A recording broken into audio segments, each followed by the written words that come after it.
வணக்கம் நண்பர்களே. நாம் முன் ஜென்மத்தில் புண்ணியம் செய்திருந்தால் மட்டுமே விதி பலன் நமக்கு யோகத்தை தரும்.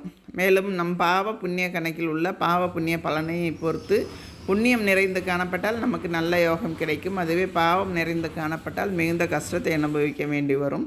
தாய், தந்தை, மனைவி, குரு ஆகியோரிடம் மரியாதையையும் பணிவையும் கொடுத்திருக்க வேண்டும். தெய்வத்திடம் உண்மையான பக்தி செலுத்தியிருக்க வேண்டும்.